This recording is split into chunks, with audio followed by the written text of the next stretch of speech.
Psycho educational assessment educational intervention के अंदर एक जरूरी प्रोसेस है जिसका मकसद टीचिंग और लर्निंग प्रोसेस को अच्छी तरह समझना और उन्हें बेहतर बनाने के लिए फैसले लेने का आधार देना है।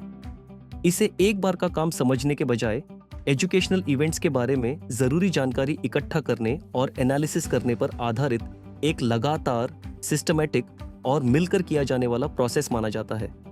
इस मायने में यह एजुकेशनल डायग्नोसिस के साथ एक करीबी कॉन्सेप्चुअल रिश्ता बनाए रखता है, क्योंकि दोनों का मकसद सही और असरदार बदलावों को बढ़ावा देने के लिए एजुकेशनल रियलिटी का असेसमेंट करना है। इस संदर्भ में साइको एजुकेशनल असेसमेंट का मकसद स्टूडेंट्स और सिस्टम की जरूरतों के हिसाब से सबसे सही एजुकेशनल रिस्पॉन्स को गाइड करना है। यह सिर्फ पर्सनल डिमांड्स को पूरा करने तक ही सीमित नहीं है, बल्कि यह एक प्रिवेंटिव फंक्शन भी पूरा करता है और टीचिंग प्रैक्टिस को बेहतर बनाता है, जिससे अच्छे करिकुलर फैसले लेने में मदद मिलती है।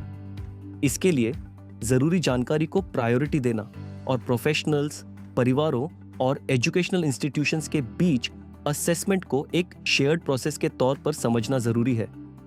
हालांकि साइको एजुकेशनल असेसमेंट तभी समझ में आता है जब उसे उसके कॉन्टेक्स्ट में रखा जाए, क्योंकि सीखना और डेवलपमेंट उस माहौल पर निर्भर करता है जिसमें वे होते हैं। परिवार का माहौल इमोशनल और एजुकेशनल डायनामिक्स के बारे में जानकारी देता है। स्कूल का माहौल बातचीत और सिखाने के तरीकों के एनालिसिस की इजाजत देता है और सोशल माहौल इकोलॉजिकल नजरिए से समझ को बढ़ाता है। इस तरह कॉन्सेप्ट, मकसद और कॉन्टेक्स्ट को मिलाकर सुधार, रोकथाम और पूरे विकास के लिए एक सख्त असेसमेंट किया जा सकता है।